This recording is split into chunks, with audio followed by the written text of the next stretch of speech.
Hello student, welcome back to my YouTube channel Biochem Academy.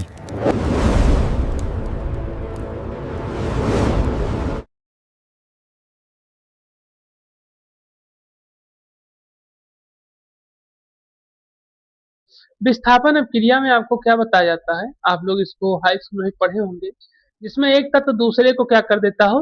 विस्थापित कर देता हो। ठीक है, एक तत्व दूसरे तत्व को विस्थापित करता हो, लेकिन विस्थापित करने की कुछ व्यवस्था होती होगी। ऐसा तो है नहीं कि जैसे क्या कह रहे हैं, ऐसे आप बैठे हो इनको ढकेल दो, ऐसा तो है नहीं ना। कुछ व्यवस्था होगी, जैसे या तो आपके शरीर में उतनी पावर होगी, ठीक, या आपके दिमाग के पास उतनी क्षमता होगी। जैसे मान लीजिए कि अभी कोई जैसे कोई सीएम बना हुआ है, ठीक, अब दूसरा सीएम जो उससे कई ज्यादा दिमाग लगाएगा, जनता को किसी तरीके से मूर्ख बना ले जाएगा, तो उसको पद से उसको ढकेल दिया जाएगा, दूसरा सीएम बन जाएगा। होता है, ऐसा नहीं होता? यानी वो उसकी जगह पे विस्थापित हो गया। स्थान नहीं बदला है, वो आदमी बदल गया है बस, या वो तत्व बदल गया है, ये समझिए इस तरीके से। ठीक, समझते हैं इसको, इसी की भाषा में इसको समझते हैं। चलिए लिख लीजिए एक दो लाइन इसमें भी, बस शुरू करें। लिखिए, रासायनिक श्रेणी, आपको श्रेणी लिखाई ही गई है ना, वो आपको याद ही होगी। 8-10 तत्व तो याद ही होंगे ना। अरे विद्युत रासायनिक श्रेणी पढ़ाई गई भैया, तुम कहाँ तुरंत खो जाते हो? नहीं, रासायनिक श्रेणी, विस्थापन अभिक्रिया में लिखे रासायनिक श्रेणी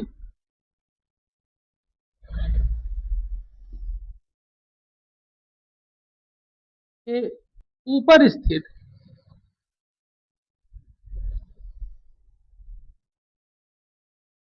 ठीक,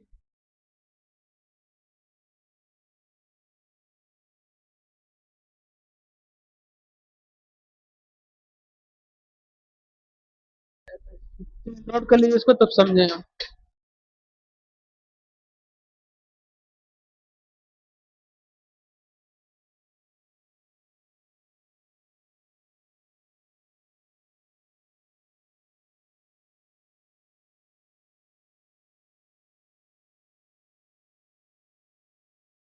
तो इसमें बताया था विस्थापन अभिक्रिया के बारे में, क्या बताया कि रासायनिक श्रेणी के ऊपर स्थित, जब रासायनिक श्रेणी को हम देखते हैं, तो रासायनिक श्रेणी के जो ऊपर स्थित तत्व हैं, अगर उनको देखा जाए, तो सबसे ऊपर तत्व कौन सा स्थित है आपका?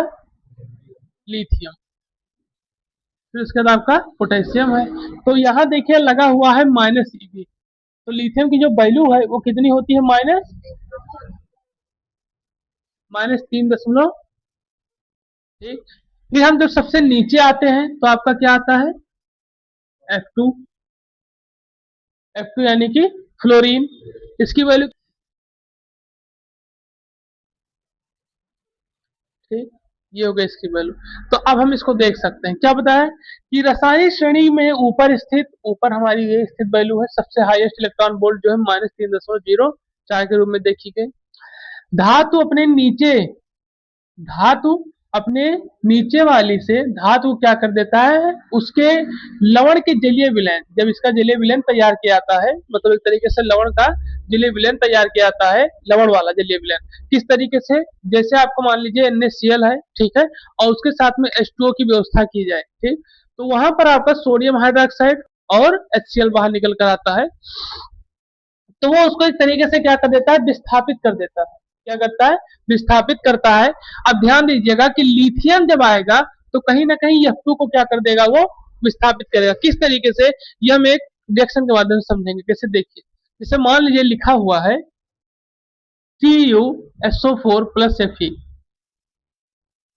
ठीक, तो अब आप इसको अगर हम देखें इस तरीके से, तो Cu की अगर हम इलेक्ट्रॉन बोल्ट देखें तो कितना होता है, और Fe की कितनी होती है?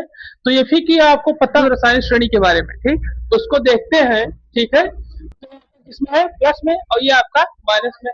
तो अब जब इसके साथ इसका क्या किया जाएगा? रिएक्शन किया जाएगा, तो ये जलीय विलयन में होगा। किसमें होगा? जलीय विलयन में। और वो भी कौन से जलीय विलयन में? लवण के जलीय विलयन में होगा। ध्यान रखिएगा इसको, ठीक, लवण के जलीय विलयन में होगा। तब Fe क्या करेगा? एक तरीके से Cu को विस्थापित कर देगा, ठीक, तो Fe जब Cu को विस्थापित करेगा तो बनेगा क्या? Fe ये आपका बन के तैयार होगा। ये होती है आपके विस्थापन की अभिक्रिया। और यहाँ आप देख सकते हैं इसके पास कितना है? -3.04 -0.036 और ये प्लस के रूप में है, तो इसका मतलब ये कहीं ना कहीं कम है। इसके इलेक्ट्रॉन विभव को देखा जाए तो ये कम है और ये हाई पर है इसके अपेक्षा। और जबकि इसमें सबसे भारी जो होता है तत्व में देखा है तो लिथियम का होता है, ठीक, लेकिन इसके अपेक्षा तो ज्यादा ही है इलेक्ट्रॉन वोल्ट में, तो इसको क्या कर देगा यहाँ पर विस्थापित कर देगा और ये आपका FeSO4 प्लस Cu के रूप में बनकर आएगा। कोई समस्या विस्थापन अपक्रिया में?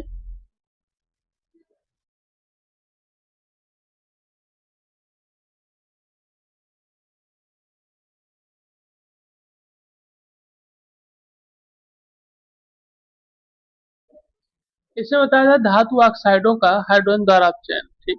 हम लोग जब आगे, आपको याद होगा, हमने आपको बताया था SHE के बारे में, SHE के बारे में, ठीक है, आप लोग समझे थे इसको, SHE, ठीक है, जो क्या बताया गया था आपको, स्टैंडर्ड हाइड्रोजन इलेक्ट्रोड के बारे में, ठीक है। तो जब ये आपको बताया जा रहा था तो उसी का यहाँ पे प्रयोग किया गया है एक तरीके से, ठीक, मतलब पूर्णतः नहीं प्रयोग किया गया है लेकिन कुछ उसके बारे में बताया गया। क्या बताया जा रहा है कि जब हम लोग विद्युत रसायन श्रेणी में आयरन से नीचे स्थित धातुओं को, आयरन से जो नीचे स्थित होते हैं धातु, ठीक है, उनके बारे में देखते हैं, तो आप देखिए विद्युत रसायन श्रेणी में और आयरन से नीचे जो आप लोग देखेंगे, इसको देखेंगे आयरन से नीचे के धातुओं को, तो उसमें आपको बताया गया था जब आप Fe को सिर्फ देखते हैं तो किसमें रहता है, माइनस के रूप में। लेकिन जैसे ही आप Fe के नीचे आना शुरू हो जाते हैं तो ऐसे साइज श्रेणी कैसे चालू हो जाती है, प्लस की चालू हो जाती है, ठीक। तो यहाँ बताया था कि आयरन से नीचे स्थित धातुओं के ऑक्साइडों को हाइड्रोजन की धारा, ठीक है, हाइड्रोजन की जो उनकी धातुओं की क्या होती है, ऑक्साइड है, जैसे धातु की ऑक्साइड हो गई, ठीक। तो आयरन के नीचे की व्यवस्था बताई जा रही है, ठीक है, आयरन की क्या बताई जा रही है, एक तरीके से नीचे की व्यवस्था। तो यहाँ बताया कि आयरन के जब नीचे हम लोग क्या करते हैं, धातुओं को देखते हैं तो उनपे एक तरीके से वो जब धातु ऑक्साइड बनाते हैं, क्या बनाते हैं, धातु ऑक्साइड जब बनाते हैं तो जब उनपे क्या किया था कि हाइड्रोजन की गर्म धारा प्रवाहित की जाती है तो धातु डाइहाइड्रोक्साइड के रूप में कार्य करते हैं। इसमें कार्य करते हैं डाइहाइड्रोक्साइड के रूप में का धातु और जल में क्या हो जाता है, अपचयन हो जाता है। जैसे अभी आप समझिए इसको कि कोई भी धातु हो, मतलब कोई भी एक तरीके से क्या हो, धातु के रूप में अगर वो दिया गया है, ठीक है, लेकिन कहां तक दिया गया है, बताया जा रहा है कि आयरन से नीचे हो, कहा हो, आयरन से नीचे जो स्थित हो, तो उसमें जब गर्म धातु हाइड्रोजन की प्रवाहित की जाएगी तो जो हाइड्रा ऑक्साइड होगा धातु का वो क्या हो जाएगा, धातु का जल में क्या होने लेंगे, अपचयन होने लेंगे। और यहाँ देख सकते हैं जैसे आपका निकिल ऑक्साइड दिया गया है, ठीक, और H2 इसमें क्या की गई, तरीके से गर्म धारा हाइड्रोजन की प्रवाहित की गई तो हमारा क्या तैयार हो गया, H2O, और निकिल अकेला बाहर निकल आया, ठीक। उसी तरीके से आपका Cu है, इसके साथ भी जब गर्म धारा प्रवाहित की है तो Cu अलग हो गया और H2O अलग हो गया, ठीक। इस तरीके से इसको क्या किया जाता है, बताया जाता है धातु ऑक्साइडों का हाइड्रोजन द्वारा अपचयन। तो ध्यान रखिएगा कि जब धातु ऑक्साइड का हाइड्रोजन अपचयन हो तो उसमें हमेशा हाइड्रोजन किस तरीके से लिया जाएगा, हाइड्रोजन की गर्म धारा के रूप में लिया जाएगा, ध्यान रखिएगा, ठीक। हाइड्रोजन की क्या की जाएगी, गर्म धारा प्रवाहित की जाएगी, तब वो हाइड्रोजन ऑक्सीजन को लेकर के बाहर निकल कर आएगा, ठीक। ये चीजें इसमें बताई जाती है। अब इसके बाद आप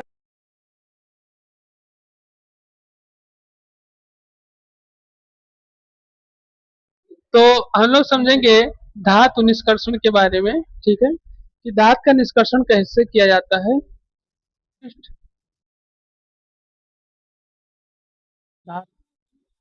जैसे आपका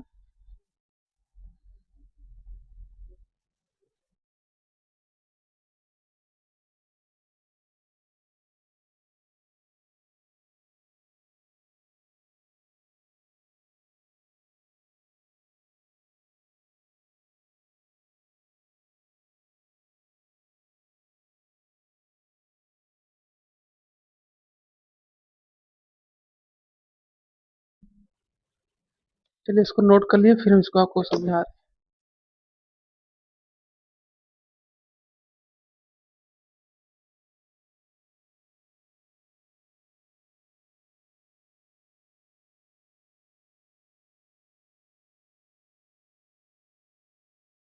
यहाँ बताया जाए धातु निष्कर्षण के बारे में, ठीक है।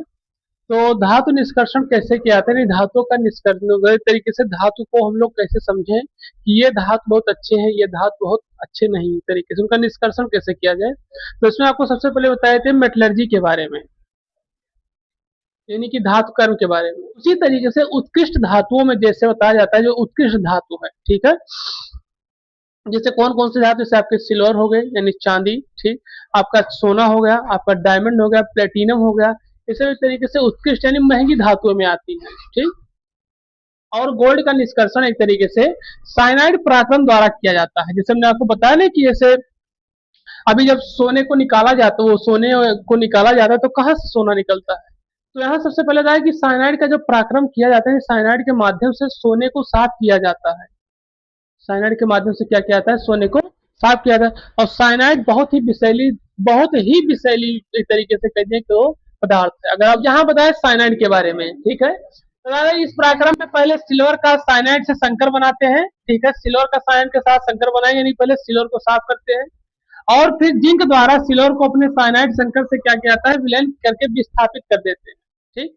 यानी कि साइनाइड से आपका सिल्वर की भी सफाई होती है और साइनाइड से क्या होता है, गोल्ड की भी सफाई होती है, ठीक।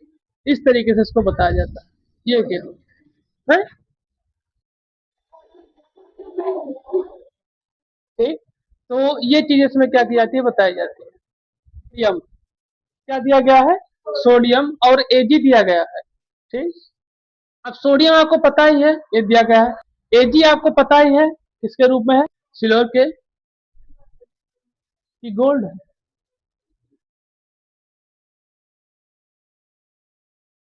तो इसके साथ आप देख सकते हैं जिंक के साथ साथ क्या किया गया, नहीं कर रहा है, लेकिन जब रिएक्शन होता है तब यहाँ जिंक क्या कर देता है तरीके से, एजी को जो यहाँ पे दिया गया था एजीसीएन के साथ में, उसको विस्थापित कर देता है, ठीक। और किसके साथ रिएक्शन कर लेता है, जिंक के साथ में, यहाँ पर किसके साथ, जिंक के साथ एक तरीके से।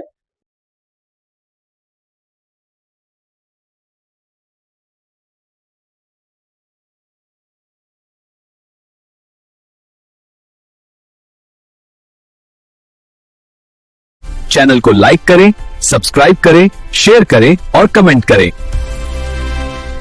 The top important concept is coming up next. Subscribe now to the Biochem Academy. Don't miss it.